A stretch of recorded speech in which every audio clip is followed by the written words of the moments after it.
we've had some recent developments in the Black community, and I know how much you care about Black men, as I do. You spent your life really advocating for Black people, but particularly the Black man. And this, just a few days ago, we saw a video, a horrendous video, a heinous video of a terrible act of violence against one of our brothers, by our brothers. And we've seen how the media has tried to portray it. Just before I even add any commentary and questions, what were your thoughts on seeing that, and what is that? What if anything do you think that reflects about where we are? It was sad.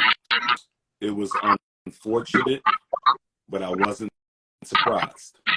I wasn't surprised because I know how loyal Black people can be to the white power structure whenever they give us the dishonor of wearing one of their uniforms. Psychologically, there's been research done on the power of identity and how it shapes behavior. The Stanford Prison Experiment by Philip Zimbardo, when he assigned random people to two different groups inside of a prison experiment, some were the inmates and others were the guards.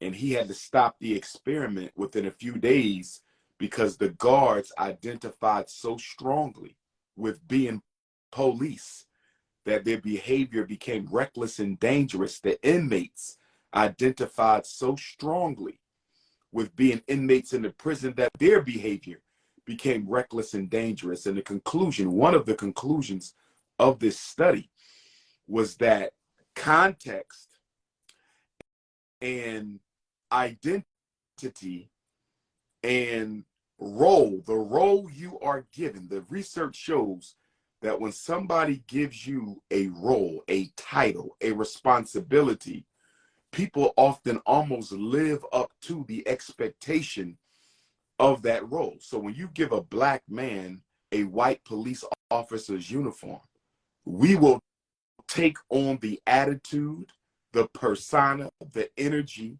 and the agenda of the white racist police force. Although these were Black men who have to be accountable for their behavior as Black men, this was still a crime of white supremacy because they were working for and subservient to the Memphis Police Department. So even though they were Black, this was a crime of white supremacy. It just so happens that the Black slaves of the police department carried this out. So the police want to distance themselves as if these were Black people who did this, yes, but they still work for you. They would have never done this if there wasn't already a precedent of white police getting off for killing Black folks. And I think the irony of this, and I'm happy they were held accountable, but I think the irony of this, Pastor, is the fact that the protections that are normally afforded to white police when they kill Blacks, none of those protections were afforded to these Negroes. I'm glad they weren't, because as Black men, you should have been more honorable. But it shows you the double standard, even amongst police. If they were white, they would be home, paid leave, pending an investigation. But because they were Black, they got lynched. And I'm glad they got lynched. But every Black cop needs to wake up and smell the coffee and understand that although you wear their uniform, you are not white. And you will not be given the complexion for protection.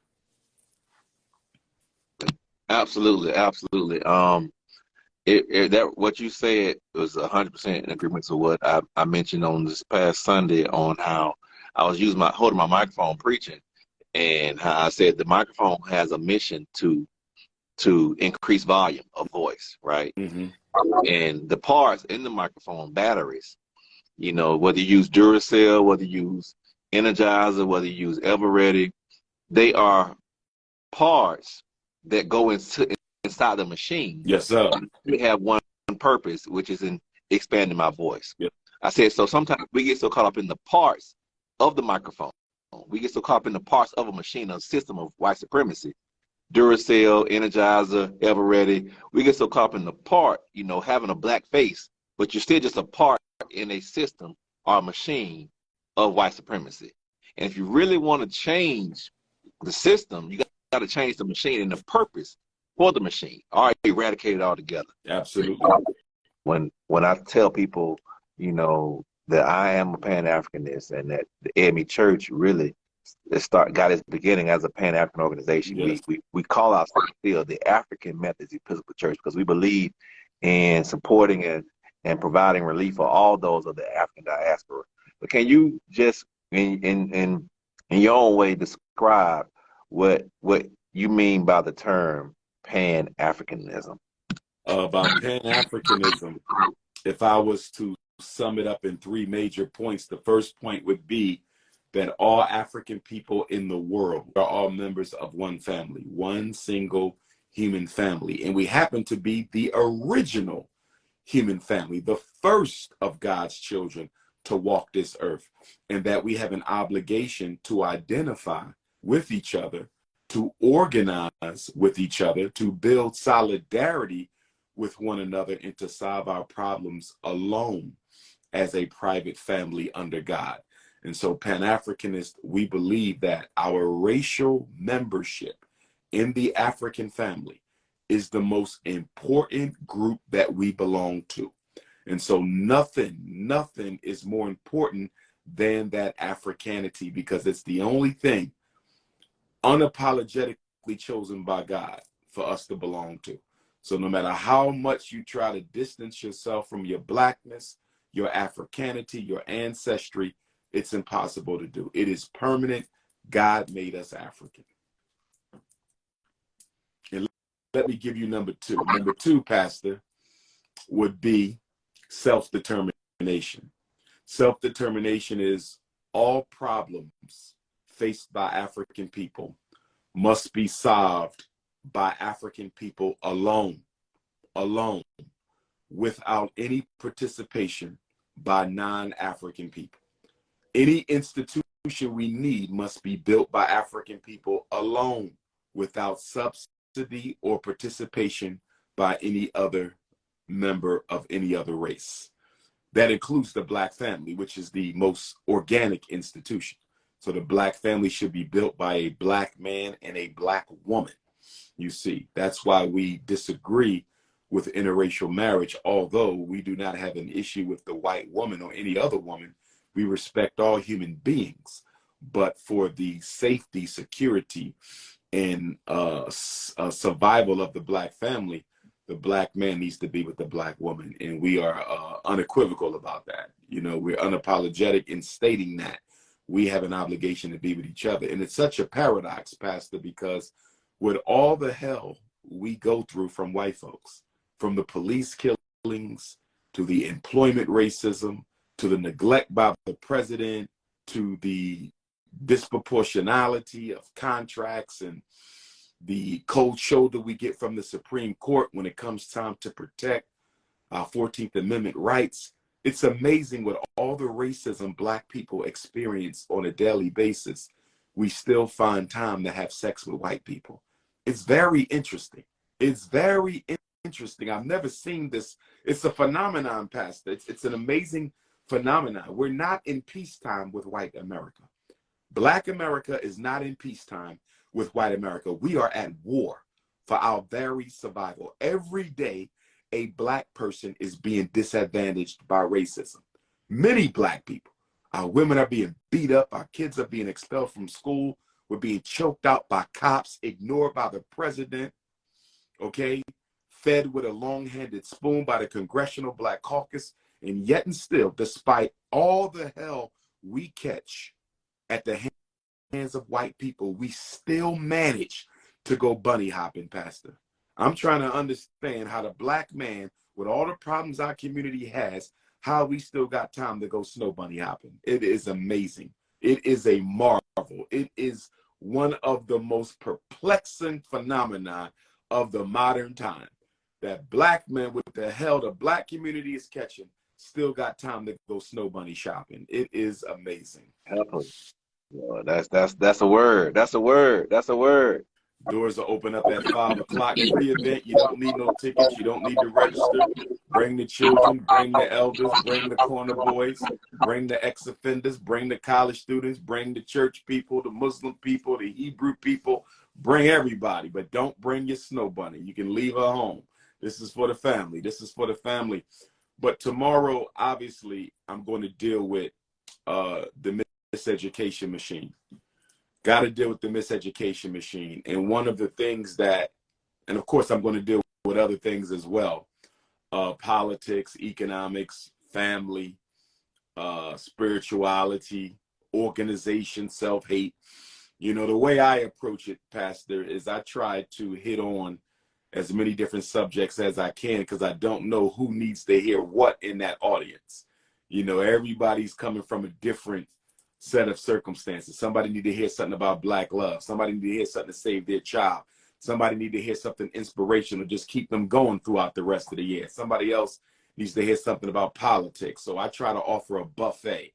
Of course, the main course is always the miseducation machine and Pan-Africanism. That's always the main course. But we have a lot of other sides on the menu. And I normally just kind of let the ancestors speak through me, the Most High God tell me what, you know, should be spoken at that day. I just let them put it on my heart. But one of the big things that's going on lately, Pastor, is a lot of Black boys, and this troubles me because I've been preaching this for so long and Black parents still don't hear me. A lot of Black boys are being expelled from school. I think I got about 2, 3, 4, 5 messages from parents over the past couple of weeks about their sons making threats in school that they don't have the ability to carry out. But because they're Black and they're boys, they're being expelled for it. One young man, I got a text today from his parent. He went into the school. I think it was the parent or a family friend. And the teacher made him upset. So he said he was going to shoot the teacher. He's only a first or second grader. He ain't got no gun, can't carry the gun. But he told the teacher he going to shoot her because she made him upset. The mother said he's not even allowed to play with water guns. So he's not shooting nobody. But they're trying to expel him. They're trying to expel him. And I got to hold us accountable as Black parents, because our children, especially our boys, should know that you don't ever walk into a white institution and threaten anybody's life. And it's sad that a 5 or 6-year-old can be expelled for making a threat that they can't carry out. It's sad. But we know these schools don't like any of our children. And so they show no mercy. Black parents need to understand the school district has a policy of no mercy when it comes to Black boys. They don't care if he's 3 years old. If he says he's going to shoot somebody, he's going to stab somebody, he's going to blow up something, he's getting expelled. 3, 4, and 5 years old, Pastor. It's a crisis. This is how they're kicking so many of our young boys out of school now. They don't even wait till 4th grade no more. They're doing it in primary school, 1st, 2nd, and 3rd. Oh my. And you touched on the term. That is extremely troublesome to hear. Elementary children just got potty trained a couple of years ago. Yes, being expelled from school. So we want all the parents. If you have this brother, Dr. Johnson, travels the country, is one of the most sought out consultants, especially if your child has an IEP.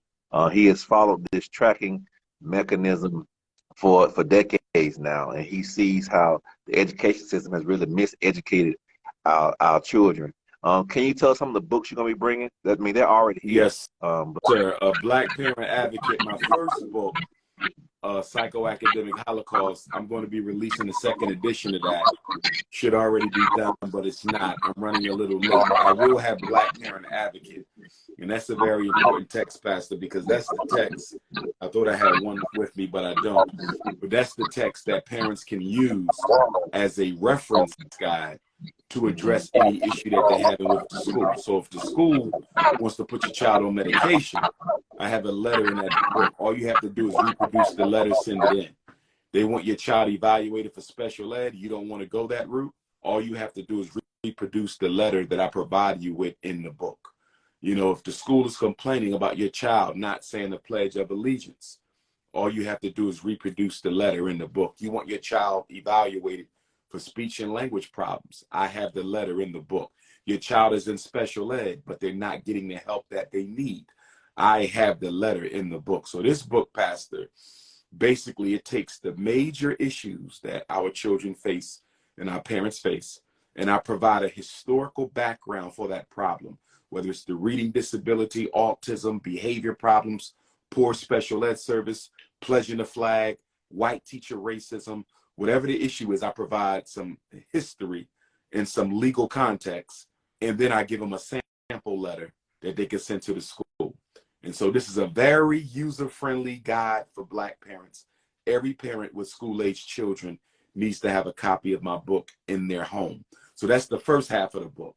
The second half of the book, Pastor, I teach parents how to read and understand some of the various documents that they will receive in the school.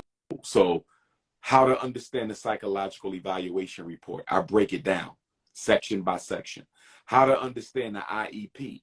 I break it down section by section. How to understand the pre-referral intervention program. I break it down section by section. How to understand the functional behavioral assessment. I break it down section by section. If you're homeschooling your children, I break down the major areas that you need to make sure you account for in your homeschooling program.